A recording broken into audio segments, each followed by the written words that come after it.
Olá, bom dia a todos, bom dia Rio Grande do Sul, 11 horas e 35 minutos. Hoje é dia 1º de março, segunda-feira. Assim os porto-alegrenses começaram o dia de hoje.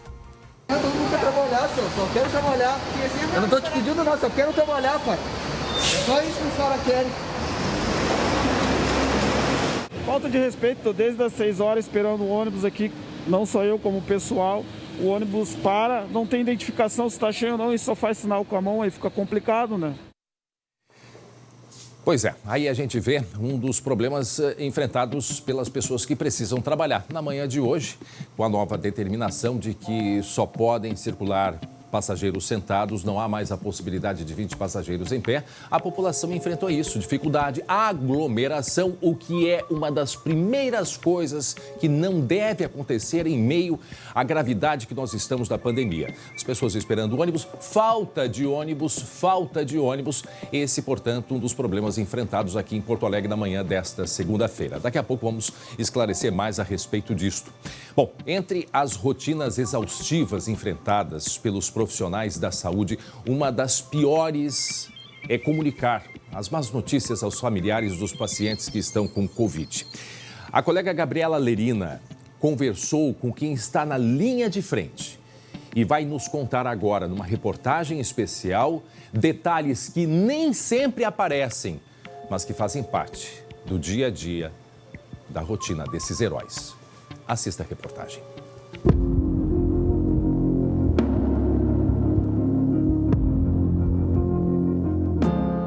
Bruna é médica da linha de frente no Hospital Conceição, em Porto Alegre.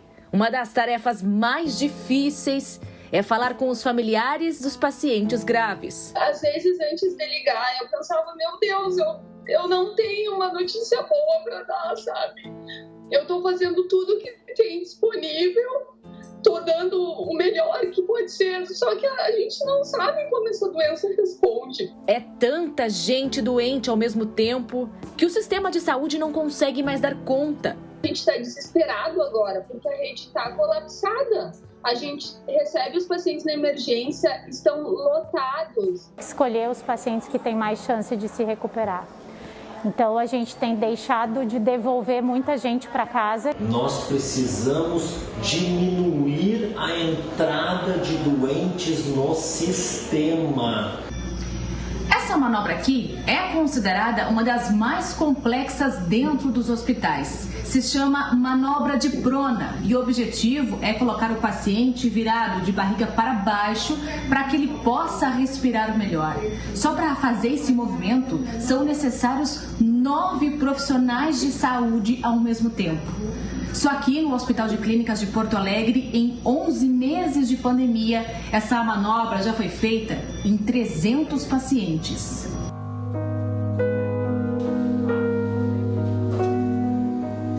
Nós muito provavelmente chegamos ao pico desta pandemia, também ao pico de esgotamento da nossa estrutura. Além do desgaste físico, o emocional. Tá bem triste com tudo isso, na verdade. É uma angústia porque a gente, como profissional da área da saúde, quer dar o suporte e atender todos os pacientes e muitas vezes isso não é possível. Um abraço poderia confortar. Colo de pai e mãe, o melhor apoio para estes momentos. Mas quem tem coragem? Não abracei mais. Não, é muita insegurança, né? Apesar de ter vacinado, daqui a pouco abraçar e ter a culpa disso, eu prefiro evitar, mas é muito difícil. Eles chegam a correr às vezes atrás de mim para me abraçar. E quem está no combate nas ruas? Depois de socorrer o infectado, pausa para higienizar as ambulâncias do SAMU. Certamente, dentro da pandemia, no mínimo 3 vezes a quantidade de atendimento de pacientes Covid a mais. Quem está na linha de frente faz um apelo que vai além das palmas e das homenagens. Eu peço encarecidamente, gente, é uma guerra que a gente está vivendo contra a Covid-19 e a gente tem poucas armas para lutar contra isso. Então, a gente precisa fazer a lavagem de mãos, usar máscara, manter o distanciamento social, usar o álcool. É o que a gente tem para fazer agora. Então, eu peço que as pessoas se cuidem, tudo que conseguir, para poder a gente vencer essa guerra.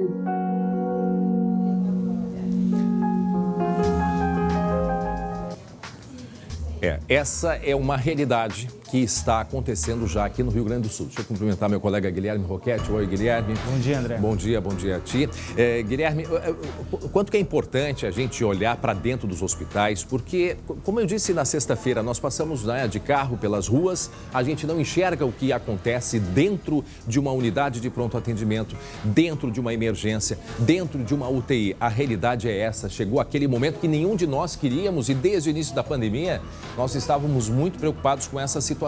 Não há sistema de saúde no mundo que suporte uma quantidade tão grande de pessoas. Então, a nossa vacina agora são 3 cuidados básicos. É o distanciamento entre as pessoas, é a higienização das mãos, é o uso de máscaras. Neste momento, pessoas na UTI em Porto Alegre são 481, sendo que há pouco eu estava conversando com meu colega aqui, o Léo, esse número era de 4 números abaixo, ou seja, em questão de 10 minutos foi para 481. Somando quem está na UTI com suspeita de Covid, chegamos então até 540 pacientes. Então vejam que olha só a gravidade. Aguardando UTI, tá? Isso, Covid na emergência, aguardando UTI, são 146 pessoas. Isso eu estou falando só de Covid, não estou falando de outros 30 pacientes com outras doenças. Então, a realidade, Guilherme, ela é esta, mas qual é a situação do momento? De nós conversarmos, das pessoas que nos acompanham, ajudar a divulgar isso, que somente esses 3 itens, o distanciamento, o uso de máscara e a higienização constante de mãos é que a gente vai conseguir vencer essa batalha. Inclusive, daqui a pouco nós vamos conversar com o governador do estado, Eduardo Leite, porque compreendemos também, não é, Guilherme, que as pessoas precisam sair de casa, as pessoas precisam trabalhar. Algumas estão liberadas devido à bandeira preta, mas diversas outras estão necessitando sair. Então, saia e saia com todos os cuidados. Ao mesmo tempo, pais que precisam trabalhar não têm onde deixar os filhos, porque hoje, então, saiu a decisão de que as escolas precisam, tanto públicas quanto privadas, estarem fechadas aqui no Rio Grande do Sul. E esse assunto nós também vamos tratar daqui a pouco, não é mesmo, Guilherme? Pois é, André, em algum momento a gente deixou de se cuidar, porque a gente estava fazendo todo o processo, nós ainda não estávamos mais frequentando tanto parques e praças, a gente já não estava saindo tanto de casa, e aí em algum momento nesse ano de 2020 a gente deixou de se cuidar. Principalmente, eu acho, até no final do ano, André, que a gente se aproximou mais das famílias, saiu mais, e eu acho que esse aí foi o fator decisivo. Pois é, agora, como dizem as autoridades, a questão é olhar para frente e olhar o que a gente pode fazer agora. Portanto, teremos muitos assuntos sobre a questão da pandemia aqui no Rio Grande do Sul e temos outros assuntos também no SBT Rio Grande de hoje. Veja só o que é destaque na edição desta segunda-feira. Justiça suspende aulas da rede pública e privada em todo o Rio Grande do Sul. A decisão vale enquanto estiver em bandeira preta, mas algumas escolas mantiveram as atividades nesta manhã. Teve aglomeração ou bom comportamento? Comércio de portas fechadas mesmo? Como o Rio Grande do Sul passou o primeiro fim de semana totalmente em bandeira preta? Quais as próximas medidas para conter o avanço da Covid-19? Ao vivo, vamos conversar com o governador Eduardo Leite. E no esporte, na final da Copa do Brasil, derrota do Grêmio para o Palmeiras. Futebol feio e irritação do Renato. Eu não critico a arbitragem. Eu critico somente esse lance do VAR quando ele não chama o árbitro. Ânimo, professor. Ainda tem mais um jogo.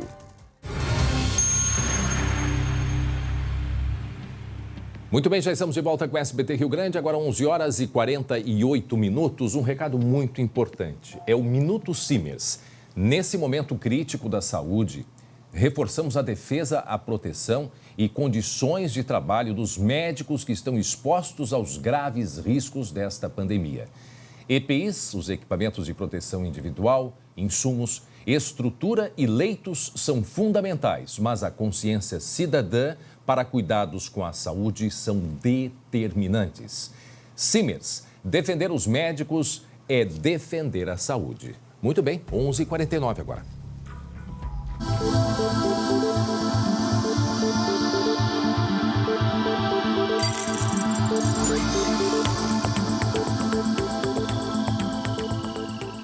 Muito bem, segue a vacinação aqui em Porto Alegre. Vamos conversar com o colega Lucas Abate. Está no posto de saúde Modelo aqui em Porto Alegre, onde acontece vacinação neste momento, não é mesmo, Lucas? Bom dia.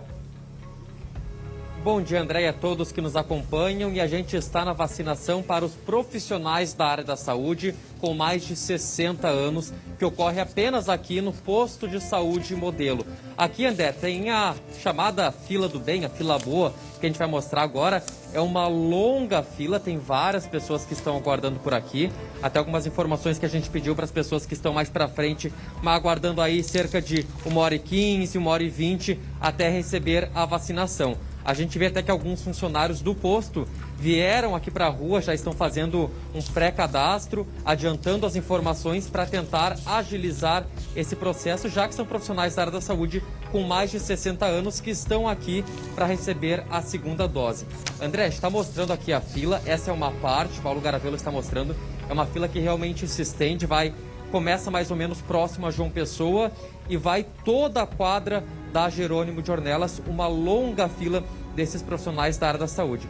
Bom que a maioria está mantendo o distanciamento, todos utilizando máscaras mais reforçadas também, porque, claro, são profissionais que estão lidando com isso e sabem muito bem como se cuidar. Além desse grupo, André, tem os idosos. Permanece a vacinação, os idosos com 82 anos ou mais podem fazer a vacinação. E aí não precisa ser só aqui no posto de saúde Modelo, pode ser em outras unidades de saúde também, André. Mas fica a dica porque para idoso não tem fila, sem problemas, pode chegar e já receber logo a vacinação. Bom, para quem está chegando agora, 11h51, estamos mostrando ao vivo hoje profissionais da área da saúde. Teve na semana passada um cancelamento, né? Na verdade, acho que foi quinta ou sexta-feira, em que esses profissionais eram para ter sido vacinados. Foi na quinta-feira, eu acho que foi, de quinta para sexta. Era para ter sido já vacinados, mas aí, devido a algumas alterações, principalmente para não acontecer aglomerações, a Secretaria Municipal de Saúde, então, transferiu para a partir desta segunda-feira e a gente está acompanhando no posto Modelo. O colega Lucas Abate acompanha, portanto, a vacinação de pessoas da área da saúde, mas também quem tem mais de 82 anos. Repete para a gente em detalhes a partir de hoje, então, os profissionais de saúde, mas os idosos continuam sendo vacinados, né, Lucas? Vamos lá, André. 2 grupos separados. Profissionais da área da saúde com mais de 60 anos estão nessa longa fila que a gente está mostrando por aqui, aguardando aí cerca de 1h20 para o atendimento. Os idosos, categoria geral, todos os idosos com mais de 82 anos ou mais, esses estão recebendo a vacina aqui no posto de saúde Modelo, e aí não é nem nessa mesma fila, é uma outra entrada do posto de saúde Modelo, e tem a opção também de receberem em outros locais, em outras unidades de saúde que já estavam aplicando a vacinação. Então, para os idosos, pode escolher outros locais, pode ver junto com a prefeitura o posto mais próximo da sua casa, não precisa se deslocar aqui ao posto de saúde Modelo. Os profissionais da área da saúde que vão tomar a segunda dose e têm mais de 60 anos, esses sim são obrigatórios, têm que vir aqui para o posto de saúde Modelo, que é o único local que está vacinando essa categoria. Bom, Lucas, uma outra informação que acho que é importante a gente atualizar, não sei se você consegue nos dizer, a respeito dos drive-thrus para os idosos, né? Porque tinha sido também cancelado na semana passada. Eu acho que agora os idosos, eles precisam se dirigir, pode ser até dentro do carro, mas em um posto de saúde. André, até sobre os drive-thru que estavam ocorrendo, não tem informação no momento, mas o que a gente tem visto nos postos, aqui mesmo no Modelo, no Santa Marta, agora é um momento que não tem muita fila, que as pessoas chegam e logo recebem atendimento. Então a gente tem visto muitas vezes o carro para, a pessoa sinaliza para alguém que está dentro do posto, vem e aplica a dose dentro do próprio carro. Claro, tem drive-thru específico, mas nos próprios postos estão fazendo esse procedimento para evitar que os idosos tenham essa locomoção, façam esse deslocamento. Muitos têm problemas de aguardar em pé, sair de dentro do carro. Então, os próprios postos estão fazendo a aplicação dentro dos carros. E tão importante que essa vacinação também, né, não só idosos, mas profissionais da saúde, que são os grupos, né, prioritários nesse momento da vacinação. Vejam que agora há pouquinho eu tinha passado o número de pessoas internadas com Covid nas UTIs em Porto Alegre. Lembram? Foi 481. Agora eu fiz aqui uma atualização, já são 484 pessoas Vejam, de 81 pulou para 84 em questão aí de 20 minutos. Quer dizer, não para de subir. É um número que vem crescente. Na sexta-feira estava em torno de 450. E agora, portanto, atualizando, são 484 pacientes. Sem falar daqueles que agora é o olhar que a gente tem que ter, não é, Lucas? Para as pessoas que estão aguardando vagas em UTI. E esses pacientes chegam a quase que 200, contando com pessoas com Covid, a grande maioria, e outros pacientes, cerca de 30, com outras doenças. Então vejam a gravidade da situação. Para quem está chegando agora, 11 horas e 54 minutos, o SBT Rio Grande mostrando a vacinação para as pessoas da área da saúde. Lembrando que era aquela que era programada para a semana passada e foi transferida então para agora de manhã. Vemos aí uma fila bastante grande, não é mesmo, Lucas? Bem grande, André. A gente não consegue estimar mais ou menos o tamanho dela em comprimento, mas conversando com as pessoas que estão lá no início, que já receberam a dose, a gente vê uma espera de mais ou menos 1h20. Não tem alternativa. Profissional da área da saúde com mais de 60 anos que vai aplicar a segunda dose tem que vir até aqui e aguardar nessa fila. A gente vê até que tem um trabalho de funcionários do posto que estão aqui, ó, ao vivo, a gente está mostrando isso, André, fazendo um pré-cadastro aqui do lado de fora, ó, apresentando a carteirinha, documento de identidade, um comprovante que é profissional da área da saúde, para tentar agilizar já esse processo, porque passando daqui, entrando, o profissional já passa numa tenda lá dentro do posto e já recebe a aplicação da dose. Muito bem, daqui a pouco voltamos com outras informações a respeito da pandemia. Aí as imagens ao vivo, o pessoal tomando a vacina, pessoas da área da saúde. Muito bem, 11 horas e 55 minutos, olha só. Enquanto isso, em plena pandemia, deixa eu fazer uma pergunta para vocês. Quando é que você gosta de tomar aquele cafezinho? De manhã cedo? Ou quem sabe de tarde? Na pausa do trabalho, por exemplo? Pois olha só, numa farmácia aqui em Porto Alegre, um dos atendentes gosta de tomar café, sabe em qual momento? Numa hora um tanto quanto inusitada. Seria o nervosismo? Foi durante um assalto que aconteceu da redação. Guilherme Roquette explica pra gente, Guilherme. E não pode esfriar, André, senão depois a gente não consegue tomar. A que ponto chega? A que ponto chegamos, né, André? Foram 3 minutos de assalto e nesse tempo, como eu disse, deu tempo até para degustar um cafezinho. 3? Uma bicadinha. 3 minutos de assalto, exatamente isso. Foi por volta das 2h30 da tarde, numa farmácia que fica na Avenida Getúlio Vargas, aqui no bairro Menino Deus, em Porto Alegre. Os 2 homens entraram armados no local. Enquanto um deles já vai com o revólver na mão e ataca o funcionário que está no caixa, o outro entrega uma das 2 mochilas que ele traz para um outro atendente da farmácia. E esse atendente começa a colocar várias coisas dentro dessa mochila, inclusive remédios. Um deles, se eu não me engano, é um antigripal que tem ali aquele laranjinha, sabe? Que fica bem pertinho ali, que é muito comum. Pois então, um deles leva até um antigripal. E lá dentro da salinha, o outro assaltante, então, que entrou, faz a limpa. Ele revira computadores, pega algumas coisas que estão sobre a mesa. Enquanto o assaltante está lá dentro, aí talvez o atendente achou que a situação estava um pouco mais tranquila e deu uma bicadinha no café, sabe? Aquele golinho assim, tá ali esfriando, vou dar uma bicadinha no café. Pois é, André, esse assalto aconteceu no sábado. A farmácia fica, como eu disse, no bairro Menino Deus, aqui em Porto Alegre. 2h30 da tarde. Olha lá, ó, ele está fazendo isso agora. Ele vai entrar, o assaltante, ele entrou para dentro lá da salinha preta, da salinha escura. O funcionário vai vir aqui e vai pegar ali, ó, o antigripal. Ele pega o antigripal, lá dentro da salinha o assaltante começa a vasculhar, procura por computadores, inclusive até verificando se tem algum com câmera. Mas ele encontra algumas coisas, objetos lá em cima da mesa e volta para a parte de fora. Enquanto isso, nós vamos ver a imagem na sequência, aí é o momento da pausa para o cafezinho, né? Agora vem o funcionário ali, o cafezinho está em cima da mesa, ó, e uma bicadinha no café, né? Para não perder o costume, porque a gente que é jornalista aqui sabe que o café não tem hora, né, André? Agora sim, ó, sempre é um risco muito grande, porque numa hora dessas de um assalto, se o assaltante percebe qualquer movimentação da vítima, pode achar que vai pegar uma arma e muitas vezes, quando, por exemplo, alguém vai tirar vai entregar um telefone celular que põe a mão para trás no bolso, muitas vezes já pessoas que foram feridas justamente por causa desse movimento. Então, tudo passa a ser um risco, né? Inclusive o movimento ali de pegar e tomar um cafezinho. Exatamente. Agora, os criminosos não pediram café, não, né? Não pediram café, pediram multigripe, André, porque devia estar resfriado, né? Ele ficou com medo que era Covid, aí, mas achou que era gripe. Olha aí, ó. Aí o momento, ali na frente o assaltante, que está com uma caveira na camisa, e ali o senhor aqui, o atendente. Aproveitou para tomar um cafezinho. Tomou um cafezinho. Bolinho, talvez a própria nervosismo do momento, né? O cafezinho serviu para acalmá-lo. Tá ele com um cafezinho na mão, né? E tomando, gente, como são as coisas, né? Vejam que foi agora dia 27, 2h34 da tarde. Foram 3 minutos que fizeram uma limpa nessa farmácia aí e parece que outras também foram alvo. Sim, o que é importante o que é muito importante, além de tudo, esse cuidado. Agora, as pessoas vão fazer o quê? A farmácia está ali justamente um dos setores que estão abertos para atender a população necessitada, é comércio essencial e ainda tem que ficar sujeito a assaltos como esse que aconteceu aí às 2h34 da tarde. Guilherme. André, e tem um outro detalhezinho, a gerência da farmácia ainda não conseguiu contabilizar tudo que eles levaram, porque além do dinheiro, eles também levaram objetos de lá. Então, nessa manhã ainda estavam procurando o que eles levaram. Eu só espero que não tenham levado o café. Eu acho que não. Eu acho que não levaram.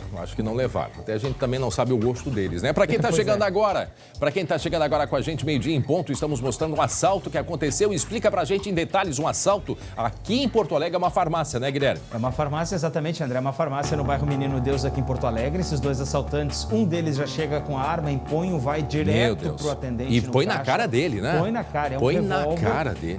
Esse revólver ele usa para ameaçar constantemente. O outro tá atrás e ele anda com 2 mochilas.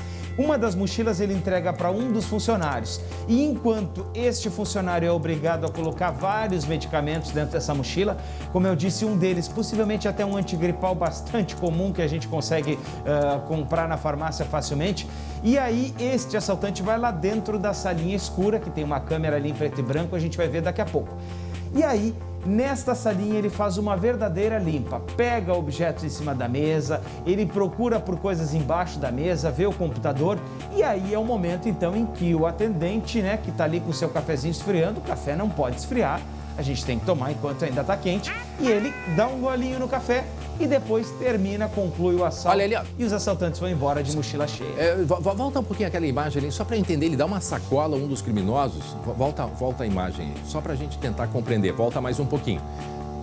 Olha o que acontece, sai agora esse rapaz aí, o funcionário, deixa na sequência, aí o de preto ali, o assaltante, ele puxa e aí ele entrega uma sacola. Isso, ele entrega uma mochila para o funcionário para fazer com que o funcionário encha essa mochila com vários objetos. Ele pega vários remédios ali, xarope, um antigripal e outros remédios. Olha que ali, ele acaba levando. gente. Até esmalte de unha eles procuraram ali, porque eu vi que tinha um esmalte em cima do balcão. Eles deram uma giradinha. Mas será que eles tinham alguma preferência? Fizeram uma lista assim, a gente quer tais produtos, vejam só. Eles querem tons pastéis nas unhas. Pois, mas que coisa incrível, gente. Que coisa incrível. Portanto, o assalto que aconteceu no sábado, às 2h30 da tarde, aqui em Porto Alegre. Muito bem, olha só, daqui a pouco, atenção, nós vamos conversar ao vivo com o governador Eduardo Leite. É importante a gente saber quais são as próximas medidas adotadas para frear o coronavírus aqui no estado, já que nós estamos com índices alarmantes e não é só Porto Alegre, não, gente. Isto se reflete em todo o Rio Grande do Sul, hospitais de Cruz Alta, hospitais da Serra. Em seguida vamos trazer atualizações da Serra também, o litoral norte do estado. Então, gente, é o momento do cuidado de cada um. Ninguém está dizendo fica dentro de casa. As pessoas que puderem, fiquem. As que precisarem sair para trabalhar, precisam manter os cuidados. Não é hora de visita, não é hora de aproximação, é hora de cuidado absoluto. Esse é o pedido que a gente faz, Guilherme. Vamos falar também daqui a pouco sobre a volta às aulas, afinal, como fica, né? Uma decisão da Justiça suspendendo todas as aulas aqui no Rio Grande do Sul. Então, daqui a pouco a gente vai trazer informações, vamos conversar com o presidente do Sinep, professor Eiseric, para saber quais, né? Principalmente orientar. Muitos pais precisam trabalhar, precisam deixar os filhos na escola. Pela bandeira preta, poderia, né, os anos iniciais poderiam já estar retornando, já com a aula normal, mesmo na bandeira preta. Aliás, pelo distanciamento controlado é o que é permitido, mas aí uma decisão da Justiça desta noite proibindo a circulação nas escolas do Rio Grande do Sul, tanto privadas quanto as públicas. Então, daqui a pouco a gente vai ter, né, Guilherme, detalhes a respeito de como vai ficar daqui para frente. Hoje era o dia da volta às aulas, só que não, André. É, verdade. E muitos pais foram pegos de surpresa. Inclusive, souberam no momento de deixar os filhos dentro de sala de aula. Exatamente. E aí, então, a gente vai esclarecer daqui a pouco quais os próximos passos. Já estamos na linha com o Sinep, presidente Sinep. Como dissemos aí, uma liminar, né, apresentada às 11 horas, publicada às 11 horas da noite de ontem, pegou muita gente de surpresa com relação ao retorno às aulas. Como eu disse, uma decisão judicial que suspende as aulas presenciais em todo o Rio Grande do Sul. Para falar sobre esse assunto, vamos conversar agora com o professor Eiseric. Professor, o senhor me escuta bem, que é presidente do Sindicato do Ensino Privado do Rio Grande do Sul. Como é que está o senhor? Boa tarde. Boa tarde, André. Escuto bem, é um prazer poder falar com vocês e poder esclarecer essa questão em relação à volta às aulas. Professor Bruno Eiseric, como é que fica então a situação? O Sinep vai recorrer porque pela bandeira preta havia autorização, né, para o retorno às atividades nos anos iniciais, correto?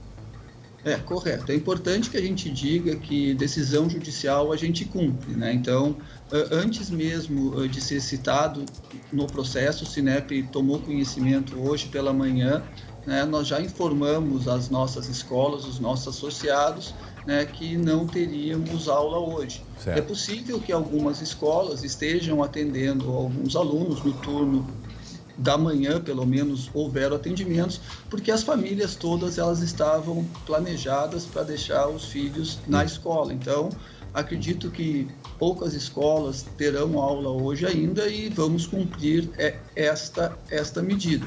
Nós ficamos preocupados, obviamente sabemos que o momento que nós estamos vivendo é bastante complicado, precisamos da colaboração de toda a sociedade, mas a nossa preocupação, e eu repito sempre, é com a saúde, é com as crianças e é com essas famílias que precisam trabalhar e onde vão deixar essas crianças, né? Nós tivemos no ano passado até creches clandestinas que foram abertas para atender essas crianças.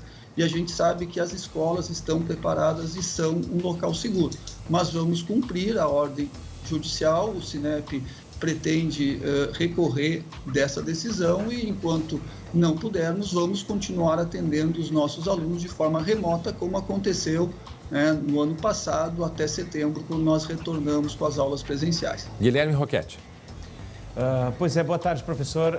Eu queria saber qual é a garantia que as escolas têm nesse momento, né, para justamente poder oferecer segurança para os alunos e para as famílias. Na semana passada, eu estava na reportagem, eu visitei algumas escolas, tanto públicas quanto escolas particulares, e eu tive uma impressão boa a respeito da relação do distanciamento e da preparação. Então, eu queria ouvir do senhor qual é a garantia em que as instituições têm para dar hoje, tanto para as famílias quanto, né, para os governantes.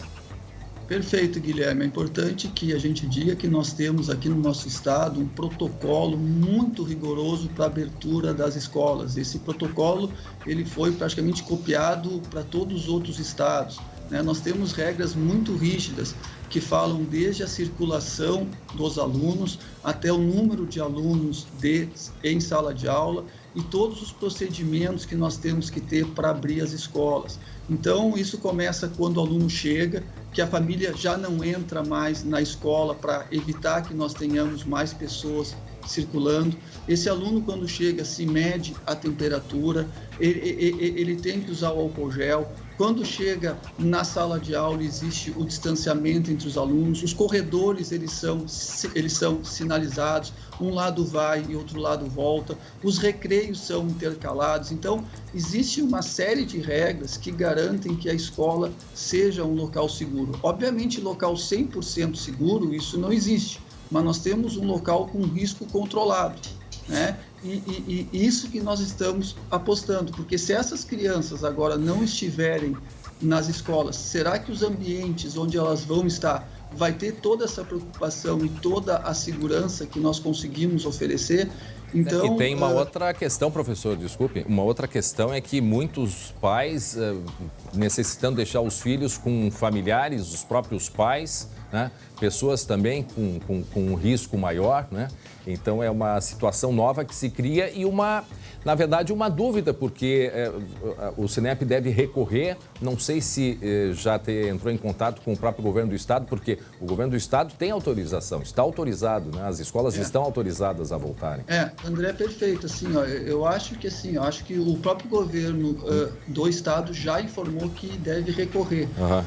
E eu acho que no momento que o governo do estado tem todos os dados, que tem gerenciado essa crise de uma maneira extremamente competente, que tem informações que envolvem todos o número de leitos, porque se nós olharmos hoje, os leitos de UTI infantil, eles estão praticamente zerados, nós não temos ocupação por crianças. Obviamente que nós temos que nos preocupar com os nossos professores e com os nossos funcionários também. Sim, sim. Mas no momento que o governo do estado determina que é possível atender esses alunos, principalmente educação infantil e o primeiro e segundo ano do ensino fundamental, ele não faria isso de uma maneira irresponsável.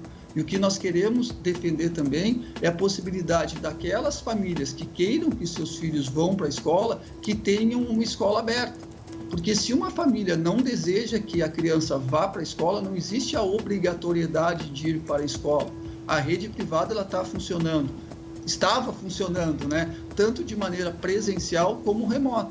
Então, se uma família entendia que ainda era perigoso, que o momento não é o propício para voltar às aulas, não existia nenhuma obrigação de que essa criança fosse. Se alguma escola também entendesse que não era o momento de abrir, não existe a obrigação de abrir. O que nós queremos garantir dentro de um Estado democrático, direito, né? É a possibilidade daquelas escolas que queiram abrir poder atender os seus alunos com segurança. Meu colega Lucas tem uma pergunta para o senhor. Lucas Abate. Presidente, boa tarde. Com esse abre e fecha, libera, não libera, daqui a pouco essa liminar cai, mas pode na sexta-feira que vem também o governo apertar de novo as restrições.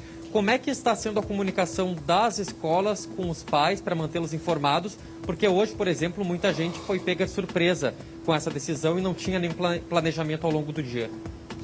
Lucas, excelente pergunta, e aqui eu quero fazer um elogio aos nossos professores da rede privada. Imagina que tu é um professor de uma turma de educação infantil e aí tu tens a informação na última sexta-feira que não teria aula.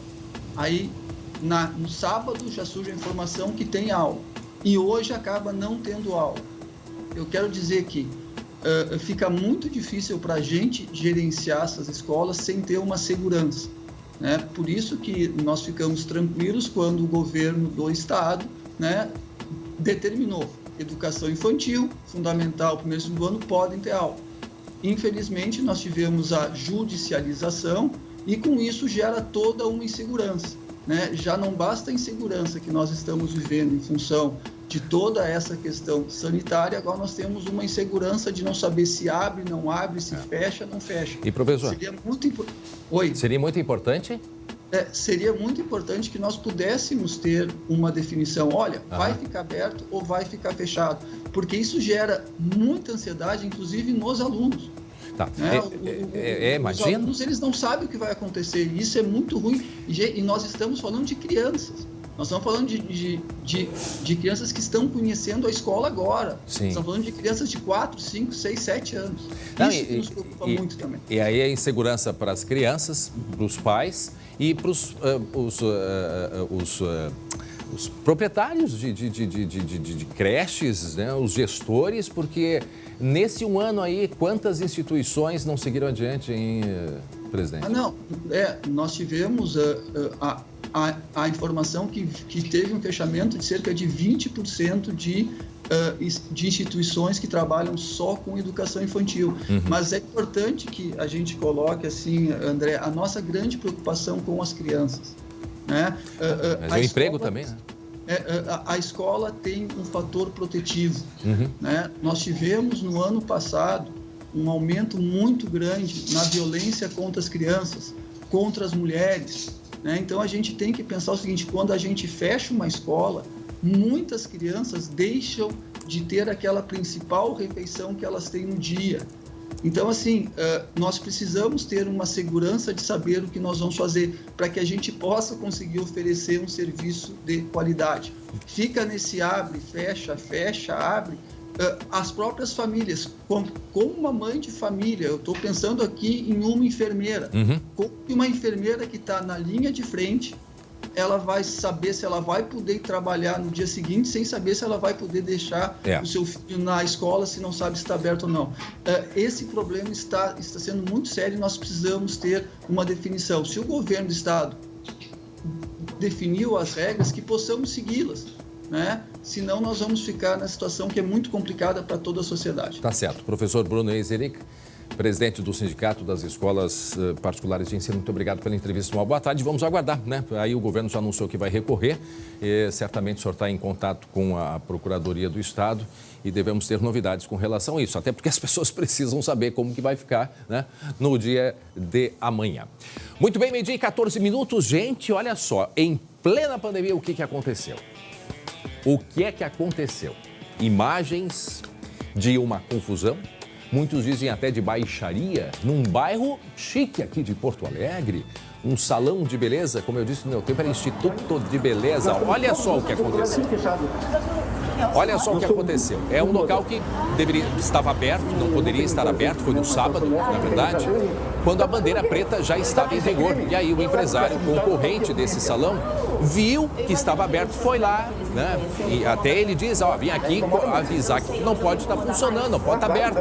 E aí o que aconteceu a partir disso aí, hein, Guilherme? Daí aconteceu uma verdadeira baixaria na porta do estabelecimento. Primeiro é interessante a gente dizer que são estabelecimentos chiques, bairro nobre, aqui de Porto Alegre, pessoas finas, refinadas, educadas, né? Então a gente fica se perguntando exatamente em que momento que isso se perde. Pois bem, o estabelecimento estaria aberto. Depois ele se manifestou e disse que não estava, que estavam apenas os funcionários recebendo. Mas o empresário, esse concorrente, passou na frente e percebeu que o empresário que o estabelecimento estaria aberto. Esse salão de beleza, né? Ele foi até o local, questionou o motivo pelo qual o estabelecimento, então, estaria aberto no momento em que outros estão com bandeira preta e todos estão fechados. Uma mulher se apresentou como sendo a responsável lá pelo local e é aí que começa a baixaria. Olha lá na calçada. Tá, essa de branco aí, de saia preta, é a proprietária do salão que estava aberto. Aí o proprietário do outro salão chegou de carro, acompanhado da esposa, e disse, não pode abrir. Vamos ver o que eles falaram, discutiram. Vamos ver. Olha aqui, eu quero ter um estabelecimento, não precisa ser óculos de artigo.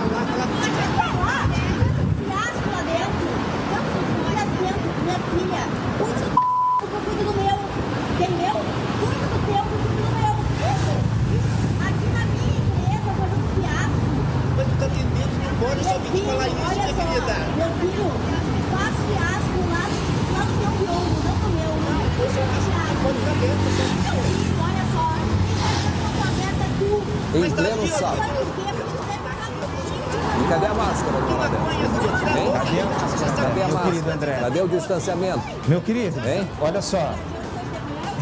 Bom, essa confusão, gente, só para quem está chegando agora, 12:17, compreender o que é, são dois salões de beleza, né, bastante conhecidos, bairro nobre de Porto Alegre, deveriam estar fechados.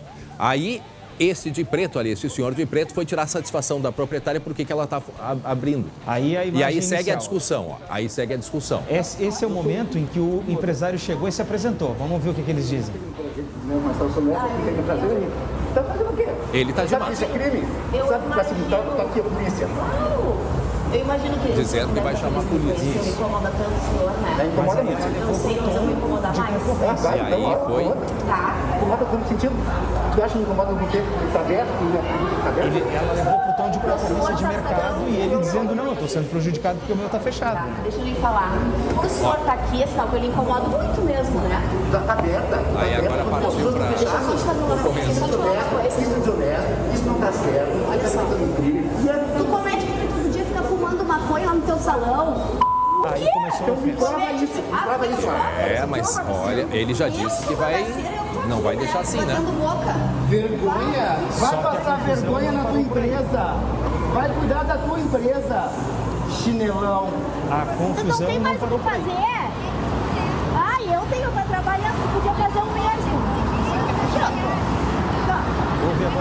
E eles mesmos gravaram, né? E divulgaram. Ouve agora. Segura mais, tia. Eu sei que ele tá tudo na pasta, mas segura ele. Meu Deus do céu. É um vagabundo, tu é uma bicha. Lembrando que isso rolou pelas redes sociais. Rolou pelas redes sociais. E, André, são palavras tão feias e tão desagradáveis que muita coisa foi editada. Não, coisas foram editadas, inclusive o bip é que exatamente. Não é pra gente ouvir. Não é pra gente ouvir. Quando tem nome feio, a gente bota o bip. E só dá bip. Quantos bip aí? Eu acho que já tem uns 2 ou 3, mas tem outras palavras que a gente deixou, mas que elas são homofóbicas e que elas são ofensivas. E elas são palavras que realmente já não cabem mais serem utilizadas. No mínimo, não cabe mais serem utilizadas. Bom, o que aconteceu depois de tudo isso, André? Depois de toda essa confusão? A polícia foi acionada, foi até o local e constatou que o estabelecimento já não... Se esteve funcionando em algum momento, a polícia chegou lá e estava tudo fechado. Não tinha cliente dentro, não tinha nada. Por isso, o estabelecimento não foi autuado, não recebeu nenhum tipo de notificação. O estabelecimento, nas redes sociais, disse que apenas estava com funcionários lá dentro para fazer a higienização e para fazer os pagamentos desses funcionários. Já o outro empresário reforçou que o estabelecimento estava aberto e foi tomar satisfação porque se sentiu prejudicado, já que ele tem também outros salões e estava com eles fechados. Tá certo, tá aí, feito o registro. Lamentável a situação. Muito bem, meio-dia e 20, 26 graus é a temperatura. Atenção, porque olha só o que aconteceu, um golpe, mais um golpe. Uma família da Zona Sul aqui de Porto Alegre passou por momentos de pânico esse final de semana. Depois de pedirem comida por um aplicativo, eles foram mantidos reféns, quer dizer, começou com o golpe e depois o crime. Eles foram mantidos reféns e uma das mulheres sofreu sequestro relâmpago. Isso foi na sexta-feira. E o caso repercutiu bastante. Acompanhe. Meu pai, com 84 anos, ficou 3 horas amordaçado. O áudio viralizou durante o final de semana. Nele, uma moradora do bairro Assunção, na zona sul de Porto Alegre, relata um roubo que sofreu dentro de casa. 1 hora depois dela encomendar o jantar através de um aplicativo, 2 homens em uma bicicleta chegaram na residência, entregaram o pedido e anunciaram o assalto. Nos rendeu, ele e um outro, nós ficamos 3 horas amarrados. Imobilizaram as vítimas e uma coisa inusitada, porque eles deixaram no quarto, se dirigiram à cozinha, abriram o refrigerador, beber, comer. A partir daí começaram a carregar um dos carros da vítima e 2 carros na garagem. E depois eles me sequestraram, eu fui dirigindo o carro até a Vila Cruzeiro. Televisão, notebook, celular foram deixados e a vítima liberada. A Polícia Civil solicitou ao aplicativo o trajeto da bicicleta após o roubo. Mesmo sem o nome completo do suposto entregador, a investigação afirma que já tem um suspeito e novidades sobre o caso devem surgir ao longo da semana. Cuidado com as entregas, não deixem ninguém entrar no condomínio.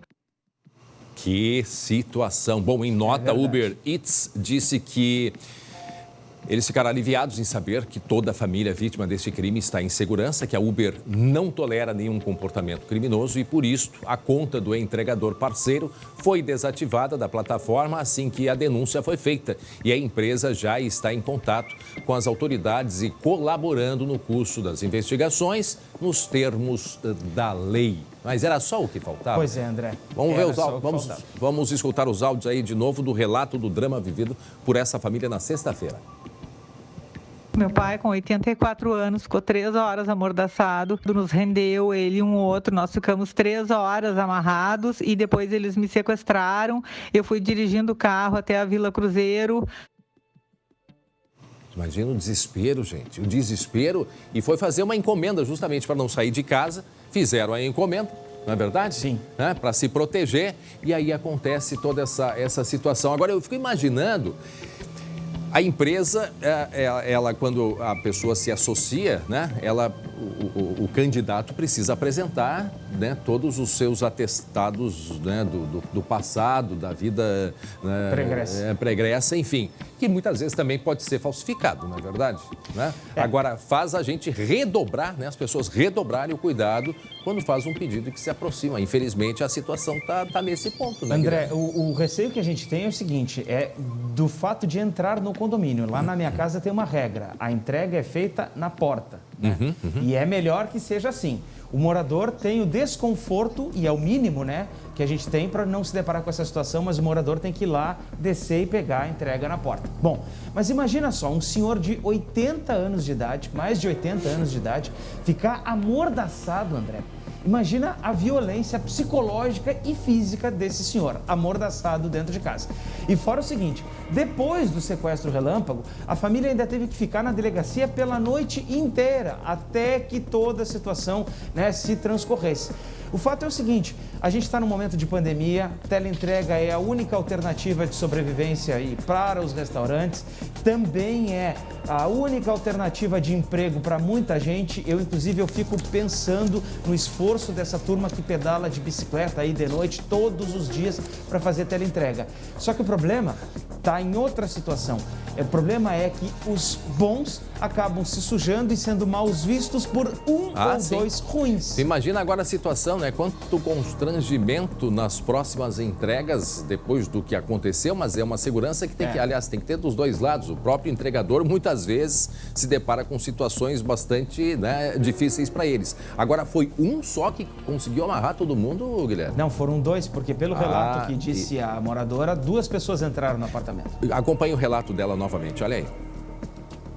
Meu pai, com 84 anos, ficou 3 horas amordaçado, nos rendeu, ele e um outro, nós ficamos 3 horas amarrados e depois eles me sequestraram, eu fui dirigindo o carro até a Vila Cruzeiro. Então, André, ele acabou indo junto com um comparsa. Pois é, o que a gente não sabe possivelmente premeditado.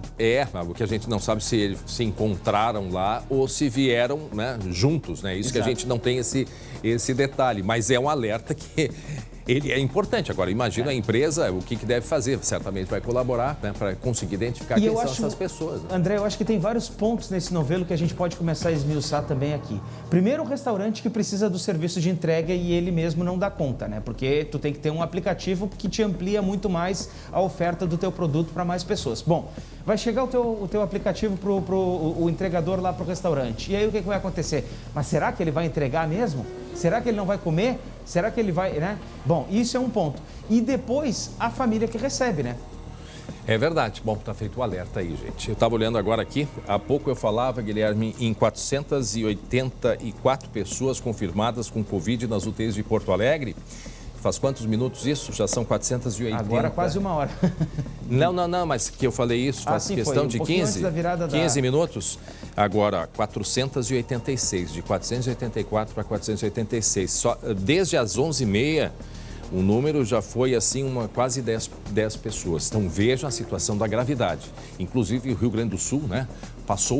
O Rio Grande do Sul passou o primeiro final de semana totalmente em bandeira preta. Nesta rodada não há mapa preliminar, ou seja, quando as regiões podem, né, apresentar recurso e as medidas mais restritivas estão em vigor, portanto, desde o sábado. A gente vai conversar agora, ao vivo, com o governador do estado, Eduardo Leite. Governador, o senhor me escuta bem? Boa tarde, obrigado mais uma vez por conversar com a gente.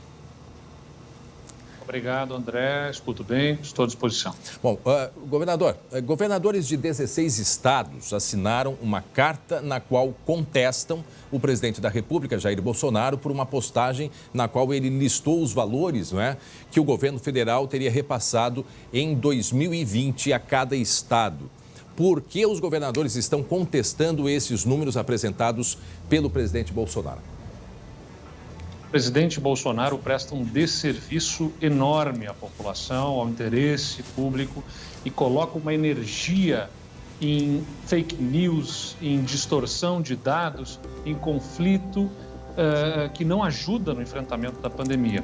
O que ele fez reunindo as informações, ele disse que mandou para o Rio Grande do Sul 40 bilhões de reais. Veja você, 40 bilhões de reais. Ele pega todo o repasse federal e diz que repassou esse valor para nós no ano passado, fazendo crer, quem vê esse número, que mandou um dinheiro suficiente para aumentar estruturas hospitalares e tudo mais. Só que ele reúne dados e informações de repasses obrigatórios, da participação que os estados têm nos impostos federais. Seria o equivalente ao dizer que mandei 12 bilhões de reais para os municípios gaúchos, pegando a participação que os municípios têm legalmente no ICMS e dizer que eu mandei 12 bilhões para os municípios e os prefeitos que se virem para prestar os serviços de saúde. Então é um desserviço, é uma mentira que está sendo feita aqui e que coloca uma energia num conflito, num confronto, quando essa energia devia estar em comprar vacinas. Se ele colocasse essa energia que ele coloca no confronto em comprar vacinas, nós teríamos outro Brasil hoje. Guilherme Roquette. Pois é, governador, boa tarde, prazer em conversar com o senhor. E não é de hoje que está faltando energia na compra das vacinas, né? Tanto que os senhores, eu digo senhores porque o senhor e outros governadores estão se reunindo num consórcio, né, para fazer a compra dessas vacinas. Como é que está essa situação desta compra diretamente pelos estados das doses? Nós estamos buscando todos os caminhos possíveis, né? Fazendo contato com as empresas que têm vacinas ou já aprovadas ou em vias de aprovação, para identificar a oportunidade de disponibilidade de vacinas para a nossa população. Claro, a dificuldade é encontrar justamente essa disponibilidade, porque essas empresas priorizam a relação com os governos nacionais, com o governo federal de cada país, né? No nosso caso aqui, um governo federal, o governo central. E como o nosso governo eventualmente não apresentou à disposição, é o caso da Pfizer, vão, né, colocando essas vacinas à disposição de outros países. Então há uma dificuldade de conseguir essas vacinas com disponibilidade imediata, mas a gente está buscando possíveis para buscar antecipar esse cronograma de vacinação e expandir esse programa de imunização o mais rápido possível. Governador, aproveitando sobre esse mesmo assunto, eu lembro que quando o presidente veio até fazer a inauguração, acho que daqui da nova ponte do Guaíba, o senhor teve um encontro reservado com ele, com o ministro Pazuello, e naquela época o senhor tinha a intenção de fazer a compra e nós sentimos, né, uma certa tranquilidade do senhor devido a esta conversa. O que lhe foi lhe dito sobre as vacinas e que está diferente do que foi prometido naquela época? Talvez o que a negociação que o governo federal tem feito tem falhado, eventualmente, né, que foi colocado naquele momento, todas as vacinas aprovadas serão compradas. Bom, mas a maior parte dos países já antecipa a negociação para antes da própria aprovação, já faz contratos de intenção de compras, enfim. A gente vê o caso da Pfizer, na verdade. O Brasil parece ter deixado passar a chance de adquirir 60, 70 milhões de doses da Pfizer que poderiam estar sendo disponibilizadas ao país nesse momento, como estão em outros países, como Israel, por exemplo, imunizando boa parte da população, como Chile, aqui do nosso lado, que está imunizando boa parte da população, cerca de 20% da população já imunizada, adquirindo da Pfizer, e aqui o Brasil, né, falhou, talvez, né? O Ministério da Saúde até apresenta um cronograma que parece agora, em março, deve expandir o cronograma de distribuição de vacinas. Agora, com as manifestações que o presidente faz de atacar a vacina, de fazer piadas com a vacina, de dizer que não vai tomar a vacina, tudo gera tensão, ansiedade, né, e dificulta esse processo. Lucas Abate. Governador, boa tarde. Prazer em falar com o senhor. Na pauta dos governadores amanhã, reunião com o presidente da Câmara e também uma visita à União Química, que representa a vacina Sputnik aqui no Brasil. O que vai ser discutida nessa reunião e também o que pode ser tratado nessa visita à União Química? Bom, eu não tenho a minha participação ainda confirmada, mas o Rio Grande do Sul estará lá representado pela nossa secretária de Relações Federativas, a senadora Ana Amélia, para representar o nosso Estado. A discussão com o presidente da Câmara é, sem dúvida nenhuma, ver todas as condições de apoio, tanto legislativo, quanto as discussões de recursos financeiros e articulação com o governo federal, para o enfrentamento do momento em que recrudesce, ou seja, que aumenta o número de casos e de ocupação de leitos em função da pandemia. E, do lado da visita à União Química, é para estreitar essa relação que garanta a aquisição das vacinas da Sputnik V. Há uma negociação com a aquisição dessas vacinas. Se ela não for adquirida, ou se não for adquirida no volume suficiente e na disponibilidade imediata, os governos estaduais já estão em articulação com a União Química no sentido de garantir acesso mais rapidamente a essas vacinas. Governador, nós recebemos várias perguntas, né, ao senhor. Nós temos uma que fala sobre desemprego, que a gente vai rodar a pergunta de um telespectador aí. O senhor pode acompanhar com a gente. Eu queria saber qual é o plano do governador para as pessoas que perderam o emprego nesse meio tempo. Eu, como técnica de farmácia, eu não parei de trabalhar, as pessoas da minha área também. Mas pessoas à minha volta perderam. Eu vi muitos parentes que trabalham assim, como faxineiros, como pedreiros, perdeu o emprego e ainda estão aí na luta. E aí eu queria saber qual é o plano para conseguir devolver para essas pessoas o sustento.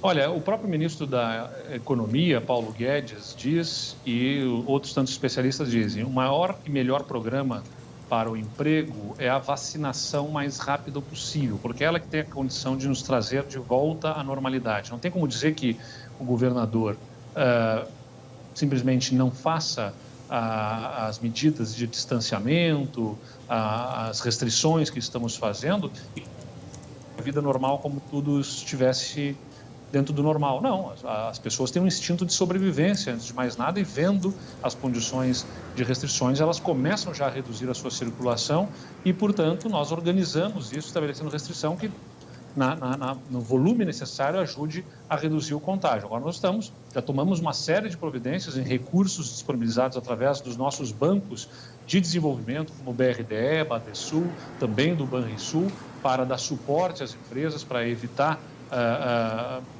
que quebrem, né, ou que possam sustentar a sua atividade nesse período. Batalhamos aí pelo auxílio emergencial também. Quem tem a condição financeira para isso é o governo federal, que tem os mecanismos que eu já falei, de endividamento para poder fazer medidas como essa. E estamos discutindo uma série de outros planos que ajudem na retomada mais rápido possível, inclusive de investimentos públicos que deverão se seguir aí a esse processo que a gente está vivendo. Mas o principal plano é vacinação. A vacina tem que ser antecipada. Essa foi a Rania Prestes, 20 anos, ela é técnica em farmácia. Tem uma pergunta sobre o horário do comércio, governador. Pergunta para o senhor. Sobre o mercado, farmácia, encurtar, vai aglomerar, tem que estender o horário. Tem que deixar horário mais estendido, porque aí a pessoa pode ir, como eu mesmo, quero no mercado, está estendido, eu tenho que ir lá, vai aglomerar. Tendo o horário estendido, eu posso 10 horas da noite, 8 horas da noite, 7 da noite, não vai ter aquela aglomeração. Esse é o seu José Luiz, que é funcionário público, governador. A intenção, José Luiz, é fazer a redução de circulação das pessoas e a percepção com impacto nas suas rotinas de que não estamos dentro da normalidade. O supermercado fica aberto das 9 horas da manhã até as 20 horas, aí pelo menos. A gente está falando de uma janela, né, de 11 horas ao longo do dia para que as pessoas possam fazer as suas compras. Além disso, né, a gente tem a oportunidade aí também de teleentrega, tanto dos serviços de alimentação, quanto dos serviços não essenciais. Também isso foi aberto a oportunidade da teleentrega. Então, nós fazemos essas restrições para, de fato, as pessoas perceberem que não estamos dentro da normalidade e reduzirmos o máximo a circulação, especialmente no que diz respeito a confraternizações, aglomerações de outra natureza. E temos também a disponibilidade de um portal Melhor Hora, né? Melhor Hora do Governo do Estado, que, a partir das emissões de nota fiscal, apresenta os melhores momentos para que as pessoas possam fazer as compras, irem na farmácia, naqueles horários em que menos há emissão de nota fiscal, consequentemente menos pessoas circulando. Essa informação é disponível por parte do Governo do Estado. Governador, algumas críticas com relação aos critérios, por exemplo, do comércio, que todos nós já conhecemos, e das indústrias. Nas indústrias é permitido 75%, mas há indústrias em que há manufatura, as pessoas estão muito próximas, muito juntas. Que palavras o senhor tem a dizer nesse sentido aí? Nós temos para a indústria a manutenção de atividades, mas com redução para 75% dos seus funcionários e a adoção de protocolos que reduzam, né, a possibilidade de contágio. Na indústria você tem uma entrada, né, controlada e monitoramento das pessoas que lá atuam. É diferente na atividade comercial, por natureza, ela permite a geração de aglomeração e no não essencial, especialmente, ela pode esperar, né, para que haja essas compras. Então, é isso que nós estamos fazendo para reduzir o impacto econômico, justamente, né? Como aqui foi falado pela primeira, a Ania falou lá como reduzir o impacto econômico, como evitar a perda de empregos. Então, aquilo onde pode haver atuação dos profissionais com controle, né, de protocolos, enfim, e redução do público, dos trabalhadores, é feito para evitar uma medida de maior impacto econômico. E, de outro lado, onde não se consegue ter, pode até ter protocolos, como a gente estabeleceu para o comércio, mas de mais difícil observação, porque gera chamamento de público em geral, né? O comerciante está chamando um cliente. O controle é maior na indústria, né?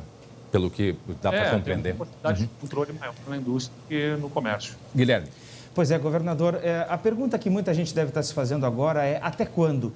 A partir dos parâmetros que vocês têm, dos estudos, das projeções, até quando o Estado fica em bandeira preta e o que precisa mudar para que a gente saia dessa situação? O que mais a gente precisa nesse momento é a maior adesão possível, né? Ou seja, o momento é o mais crítico que nós já vivemos. A taxa de evolução da ocupação dos leitos agora, ela é 3 vezes maior do que os outros ciclos, as outras ondas que nós tivemos, aquela do inverno do ano passado e a de novembro no final do ano passado. É 3 vezes maior, mais agressiva. Então, a gente precisa ter agora o mesmo comprometimento que as pessoas tiveram lá no início, né? Aquela parada mais forte de atividades possível, né, nesse momento, para que a gente possa reduzir a circulação do vírus. Bom, e até quando? Nós vamos continuar monitorando. Nosso decreto vai até o dia 7, vamos monitorar.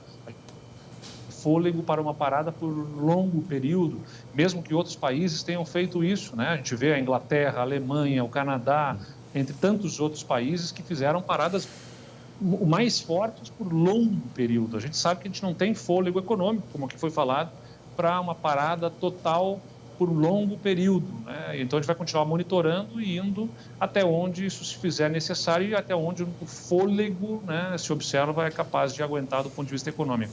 Bom, governador, nós temos agora 142 pessoas aguardando emergência na UTI, ou seja, elas já deveriam estar na UTI e não estão. 142 suspeitas de Covid, 35% não Covid. Já na UTI, 486, quer dizer, os números eles são assustadores. Como o senhor disse, na primeira onda, cerca de 64 internações por dia, na segunda onda, também variando 66, 67, e agora são 200 por dia. Quais medidas o senhor deve anunciar nas próximas horas com relação tanto a equipamentos de hospitais, de profissionais? Se cogita pedir ajuda de outros estados para que se monte alguma estrutura aqui? O que o senhor deve anunciar, vai anunciar nas próximas horas? Nós temos reunião do gabinete de crise na tarde de hoje para fazer todo o levantamento dessas informações, acompanhar e identificar medidas outras que sejam possíveis, mas nós continuamos fazendo a abertura de leitos, continuamos buscando a aquisição, mas se esbarra especialmente nos recursos humanos, né? Não há médicos intensivistas disponíveis, não há médicos anestesistas disponíveis, dificuldade em viabilizar também enfermeiros e técnicos de enfermagem, porque toda essa equipe de UTIs exige especialização, né? E a especialização não se dá nem em um ano. Algumas pessoas dizem, mas não pôde pegar esse ano que teve de Covid para treinar pessoas para a UTI. Não, isso leva, um médico intensivista leva 5 anos para fazer a sua capacitação. Então, as pessoas precisam entender essa limitação. Não há possibilidade, a gente já mais do que dobrou os leitos de UTI, a gente não consegue dobrar novamente os leitos de UTI em 2 semanas, 3 semanas, 1 mês, seja o que for, nem em 6 meses. Então, tem essa limitação. Por isso, a gente precisa da maior adesão possível das pessoas na restrição de circulação para reduzir a taxa de contágio. Ainda sobre a vacinação, antes da pergunta final, uma telespectadora está em dúvida com relação a comorbidades. Coloca aí a pergunta dela, por favor. Eu gostaria de perguntar para o governador, é que o meu esposo está com problema de saúde, né? Ele está com 62 anos.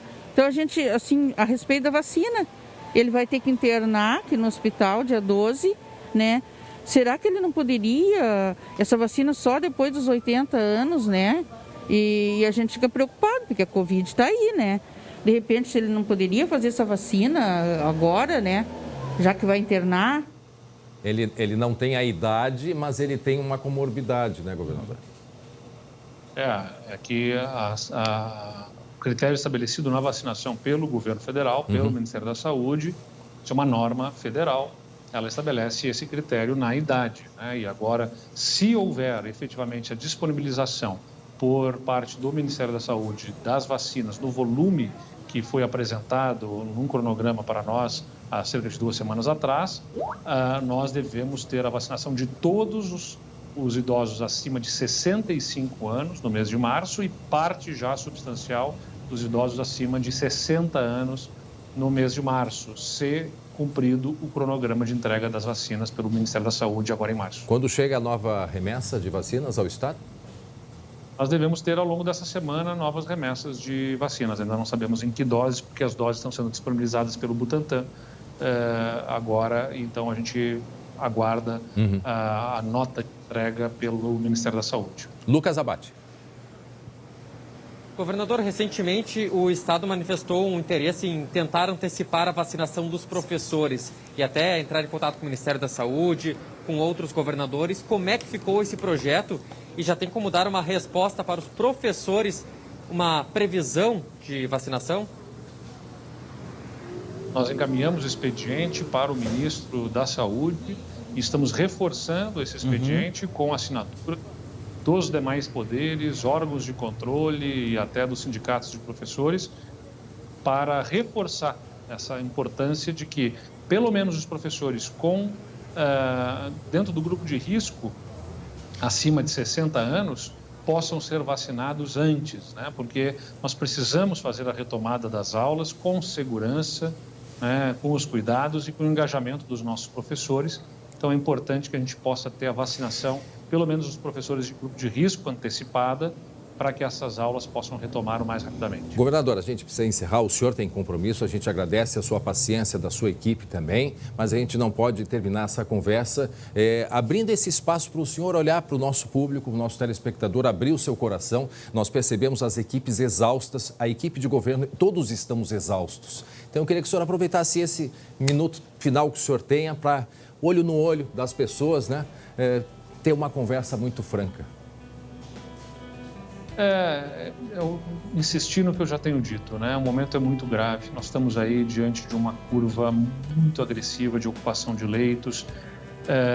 Se recolher, ficar em casa, outras doenças, outros problemas de saúde que você vai poder ter eventualmente, desde um acidente ou outra situação que vai demandar uma internação hospitalar que vai estar difícil de fazer nesse momento. Então, os profissionais de saúde estão trabalhando muito lá na ponta. O que eles precisam de nós é mais do que elogios e palmas. Eles precisam do nosso esforço. É claro que as pessoas estão irritadas, estão incomodadas. Eu sei disso. Mas nós estamos pedindo um pequeno período de tempo agora, que ao longo dos próximos dias possam fazer o máximo de esforço, reduzindo ao máximo a circulação, não aglomerando. O vírus é real, está perto de nós, nós precisamos nos afastar dele, reduzindo a nossa circulação. Então a gente conta com a ajuda de todos os gaúchos. Governador, mais uma vez ao senhor, obrigado à sua equipe por ter nos atendido. E não esquece, te cuida. Te cuida. Um abraço. Um abraço. Obrigado, governador do estado, portanto, Eduardo Leite. Agradecemos mais uma vez a equipe, né, toda a paciência, o próprio governador em meio a tantas, mas visivelmente o governador está cansado e a gente percebe a tensão do governador, né, Guilherme? Uma manifestação do governador na semana passada para prefeitos, antes de ter anunciado o fim da cogestão, nesse tom cansado, sabe? Ofegante, já ofegante, né? Olha, de imagina novo, a preocupação. Tô te falando, né? de novo, cara, sabe? E nessa, né, eu tô usando uma analogia, claro, com as palavras, mas a gente já percebe esse tom mais cansado mesmo do governador. É verdade. E é pra estar mesmo, é justificável. E os números mostram isso. Agora, lembrando que todos nós precisamos fazer a nossa parte. Muito bem, 12h 47 minutos. Preste atenção neste recado importante que a FAB e a EVT Assessoria têm para todos nós. Presta atenção nesse recado. Você aí de casa está com dificuldade de pagar o financiamento do seu carro? Comprou um e está pagando por 2? Possui financiamentos com parcelas abusivas? E as dívidas com cartões de crédito e empréstimos? Calma que nós temos uma saída para você. A EVT faz uma análise gratuita e explica passo a passo como resolver os seus problemas. Faça uma consulta, conheça os casos já resolvidos pela EVT Assessoria. Dívidas de R$110 mil que saíram por R$25 mil. Você pode reduzir suas dívidas de cartão de crédito, veículos e também empréstimos. Mas tem que ligar agora. Olha aqui na tela o número 51 3391 3852 ou manda um WhatsApp para 51 99770 2864. A EVT Assessoria vai sim te ajudar a resolver todos os seus problemas. Então, ligue agora. Muito bem, atenção, final de semana teve muita fiscalização nas ruas e, infelizmente, o que a gente não queria dizer, não queria falar, mas o colapso nas UTIs também de Caxias do Sul, na Serra. Ah, mas o que é colapso, André? É quando as pessoas não têm leito, não têm profissionais, não têm respirador, não tem espaço na UTI, tem gente na emergência esperando espaço na UTI, tem gente chegando nos hospitais esperando espaço nas emergências. Uma situação dramática. Guilherme Fadanelli autoriza para a gente, atualiza as informações aí da Serra, por favor. Oi, André, boa tarde. Pois é, infelizmente, a gente teve a notícia no início da noite de ontem que 100% dos leitos de UTI SUS aqui dos hospitais de Caxias do Sul estão ocupados e na rede privada esse número chega a 121%, como aqui no hospital da Unimed, que está aqui atrás de onde eu estou. Além disso, hoje pela manhã, 15 pacientes ainda aguardavam por um leito de UTI aqui em Caxias, no sistema público. Toda essa situação, André, fez com que a Prefeitura restringisse também serviços de saúde oferecidos à população. As vacinas, por exemplo, estão suspensas por 15 dias. Claro, não a vacina da Covid, as demais estão suspensas por 15 dias. As consultas de especialidades no Centro de Especialidades Médicas aqui da cidade, são 9 especialidades que estão suspensas e os atendimentos odontológicos só vão ocorrer em casos de urgência. Tudo isso para tentar reduzir ainda mais a circulação de pessoas aqui na cidade. A gente teve uma fiscalização muito intensa nesse fim de semana por profissionais da Secretaria de Urbanismo e também dos órgãos de segurança que atuaram muito no sábado, no domingo. E aí a gente tem números, André, que mostram como ainda tem desrespeito, apesar de estarmos na bandeira preta numa situação tão crítica. Olha só, a gente teve 18 autuações, 9 multas e 5 prisões aqui na cidade de pessoas descumprindo as regras da bandeira preta, tanto no sábado quanto no domingo. Qual é o número? Repete pra gente, Fadanelli. Tivemos 18 autuações, 9 multas e 5 prisões aqui na cidade. E as pessoas insistem ainda em plena situação que nós vivemos, dramática. As pessoas, infelizmente, ainda desrespeitando. É algo que é inaceitável no ponto que nós estamos aí, com lotação, né? Lamentável. Tá certo? Obrigado, Fadanelli, pelas informações direto da Serra. Bom, e falando em... O que nós vamos ter agora? Vamos? Está na hora do esporte? Muito bem, está na hora do esporte. Meio-dia e 52 minutos. Esporte.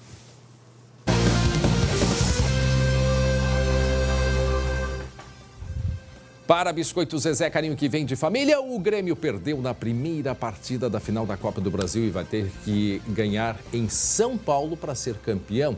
Dá para sonhar? Jeremias Werneck vem para cá. Oi, André. Oi, boa tarde para ti. Boa tarde para todo mundo que tá com a gente. Assim, dá para sonhar, mas vamos fazer o seguinte. Eliane Aires, vamos assistir as reações de Dani Hill na arquibancada Grenal. É esse primeiro jogo. Grêmio e Palmeiras tem história, mas esse capítulo, com certeza, os gremistas vão querer esquecer. Olha aí. Hoje, a arena só de longe mesmo. Era lá que eu gostaria de estar.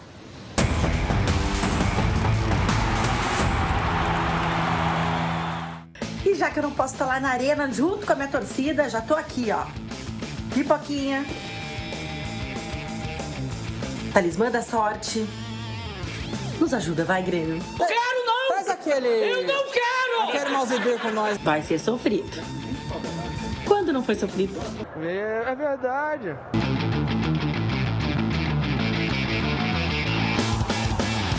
Eu acho que o foguetório que eu tô vendo por aqui só pode ser os foguetes guardados, né? Campeonato Brasileiro, que o Flamengo foi campeão. Pode ser isso.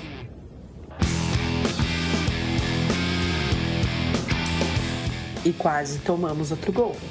E a culpa nem de perto foi do Paulo Vitor.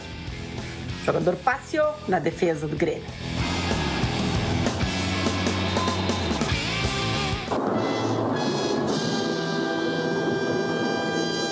Muito bem, expulsa! Tá sangrando o Diego Souza, que absurdo! Expulso! Palmeiras, vamos aproveitar. Meu Deus! Impressionante, só da Grêmio. Só falta o gol, só. Não vi o Palmeiras mais depois das mudanças do Renato. O gol não saiu, mas confesso que tô indo cheia de esperança pro Allianz Parque no domingo que vem. Da onde que tu tirou isso? Por favor, Renato, começa com esse time de segundo tempo, tá bom? Arquibancada Grenal, te vai erguer essa taça.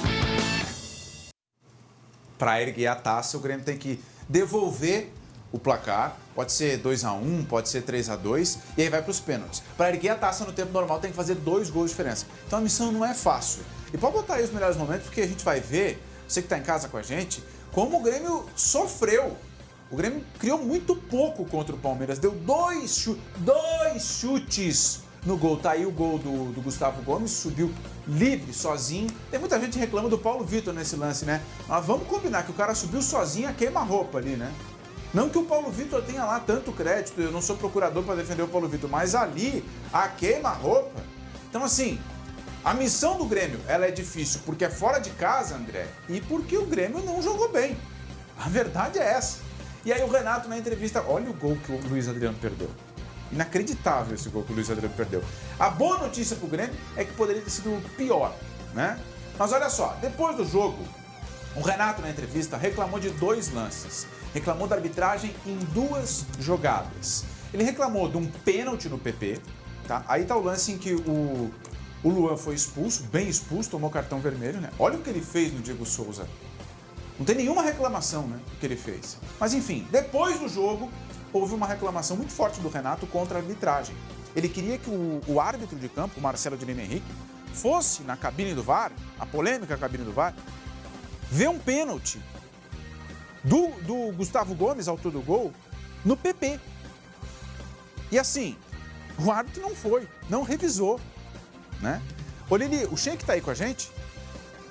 Então tá, Matheus Schenck, esse lance que o Renato reclama, a gente já vai botar daqui a pouquinho ali.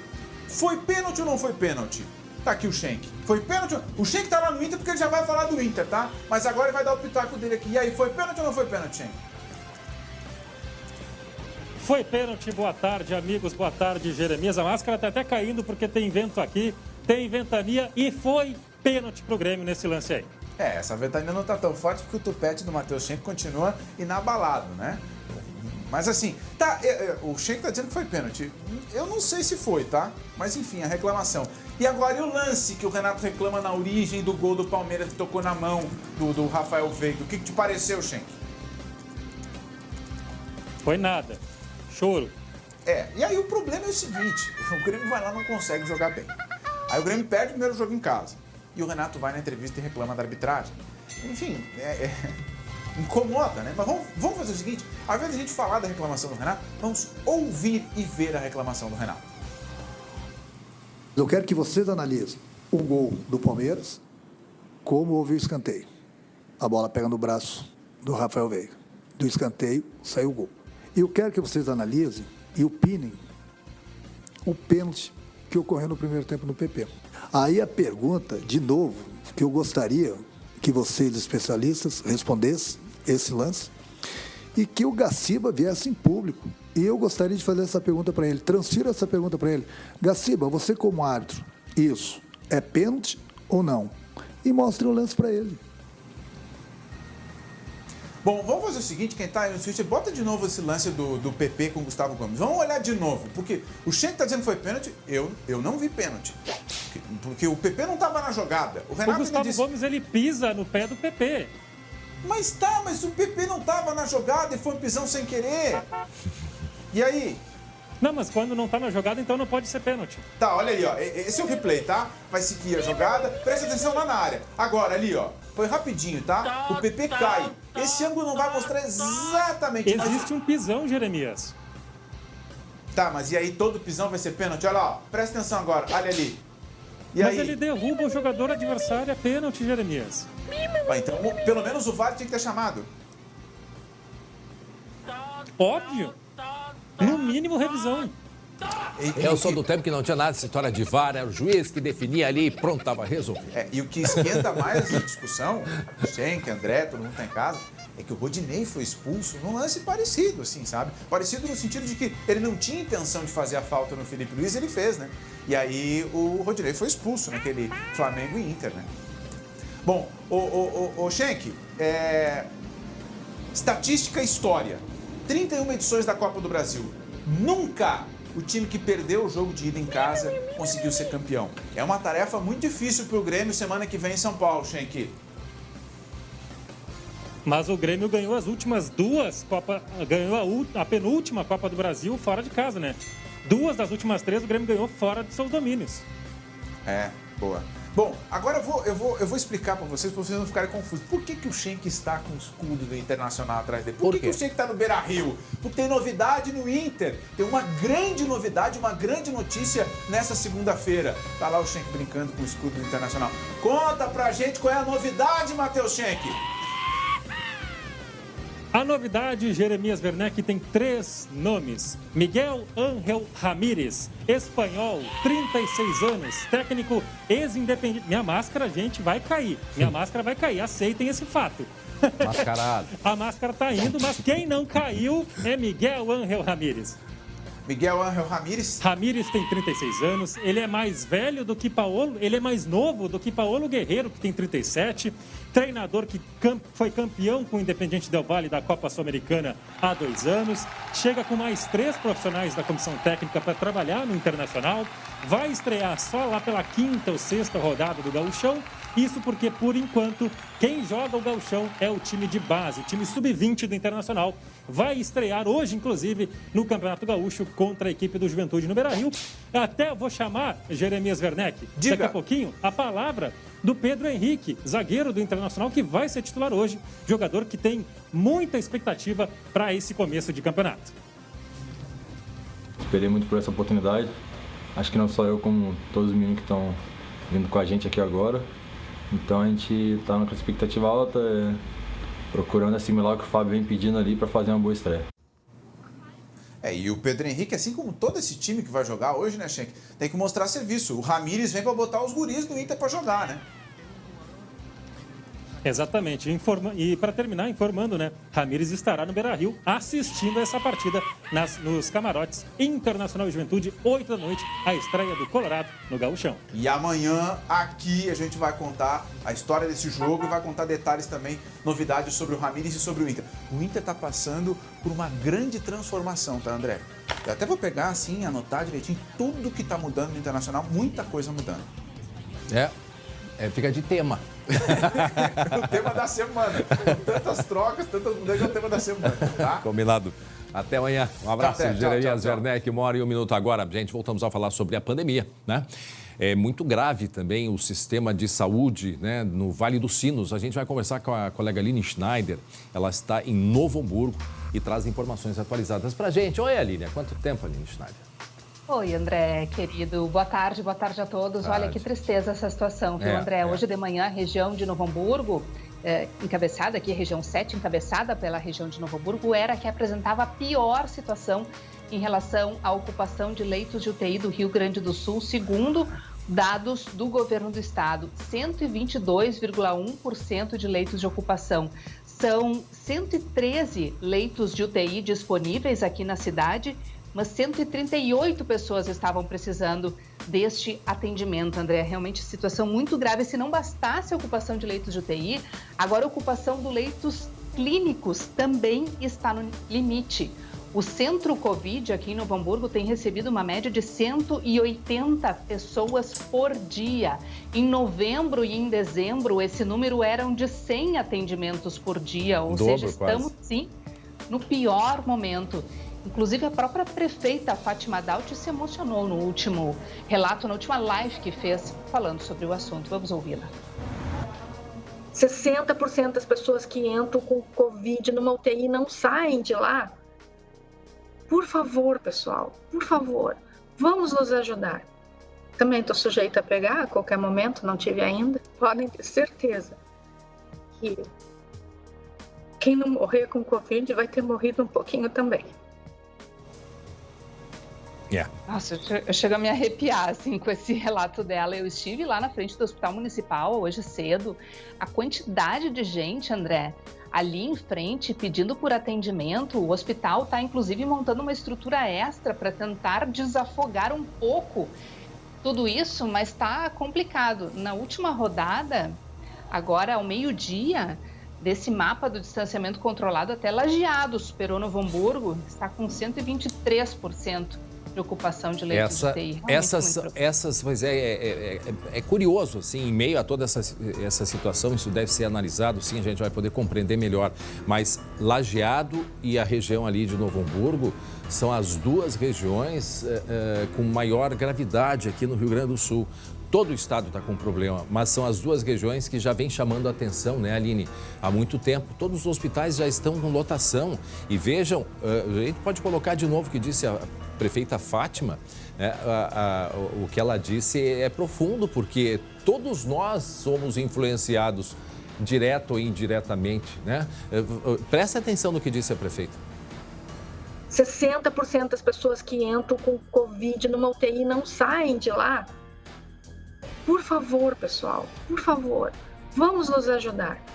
Também estou sujeita a pegar a qualquer momento, não tive ainda. Podem ter certeza que quem não morrer com Covid vai ter morrido um pouquinho também. A gente sofre com tudo isso. Então, assim, 3 coisas básicas, né, Aline, para a gente encerrar. É o distanciamento social, tá? É a higienização, né? Principalmente mãos, está em casa, água e sabão, álcool em gel na rua. E o uso de máscaras, o uso correto de máscaras. Aline, obrigado pela participação com a gente volta a conversar aí durante a semana. Um beijo grande. Bom, e agora a gente vai até o posto modelo. Está lá o Lucas Abate atualizando as informações da vacinação que acontece hoje. Explica qual é o público que também está sendo vacinado nesta segunda-feira, Lucas. André, 2 grupos então. Essa fila longa aqui, parece que aumentou nessa última hora, é para profissionais da área da saúde com mais de 60 anos e que vão tomar a segunda dose da vacina. Paulo Garavelo vai mostrar agora para a gente, parece que a fila aumentou. O relato de quem está aguardando, está aqui nas posições mais à frente, é de que já é uma espera de mais ou menos 1h40, 1h50, ou seja, esse tempo tem aumentado também, mas as pessoas vão ter que enfrentar essa fila, os profissionais de saúde com mais de 60 anos. André, só uma correção até em relação à última entrada. No postão da IAPI, os profissionais da área da saúde também estão sendo vacinados nesta mesma categoria. Agora, os idosos com mais de 82 anos, categoria geral, não precisa ser da área da saúde, também estão com a vacinação. Tem aqui no posto de saúde modelo, tem em outras unidades de saúde. E a boa notícia é que para esse grupo, para os idosos, não tem fila, André. Eu estou vendo aqui, é do outro lado do posto, mas eu consigo enxergar de onde eu estou. As pessoas chegam lá, passam no cadastro, dão seus dados e rapidamente já recebem a primeira dose da vacina. Vem cá, é impressão minha, essa fila, profissionais da saúde, mas eles... Poxa, cadê o distanciamento, gente? Cadê os 2 metros de distanciamento? Tem muita gente, sim, tem muita gente. E essa era a preocupação, inclusive, era para ser na semana passada o início da vacinação para esse grupo, né, de profissionais da saúde. Só que a gente vê aí a aglomeração que está acontecendo, isso não pode. Mas lá para trás, as pessoas amontoadas, cadê os 2, 1,5 metro, 2 metros de distância? Olha lá, mais ao fundo também. Quer dizer, isso chama a atenção. Imagens ao vivo do Centro Modelo aqui em Porto Alegre. Ô André, só uma observação, que na primeira entrada que a gente fez, as pessoas de fato estavam mais distantes, mas agora parece que com o passar do tempo, com a chegada de outras pessoas, a gente vê até algumas pessoas impacientes, estão conversando na fila, então de fato parece que nessa 1 hora também encurtou essa distância entre as pessoas. Mas tem que ficar de olho também. Bom, a gente vai encerrando aqui, né, acompanhando toda essa situação, pedindo, né, para as pessoas se cuidarem. Mais do que na hora, precisamos ter, né, cuidados essenciais. Obrigado pela companhia de hoje, Guilherme Roquette. A gente se encontra amanhã, 19h20, segunda edição. Hoje, Marcelo Chemali de volta das férias, né? A Lu tá descansando. E a gente volta amanhã, a partir das 11h40, trazendo todas as informações, atualizando. É um momento difícil, mas juntos nós vamos conseguir superar. E a gente encerra aí com essa imagem da vacina, né? A esperança aí também para todos nós, que chegue logo aí dos mais jovens, não é mesmo, Guilherme? Pois obrigado, tomara logo. Obrigado pela audiência de todos. Tchau, tchau.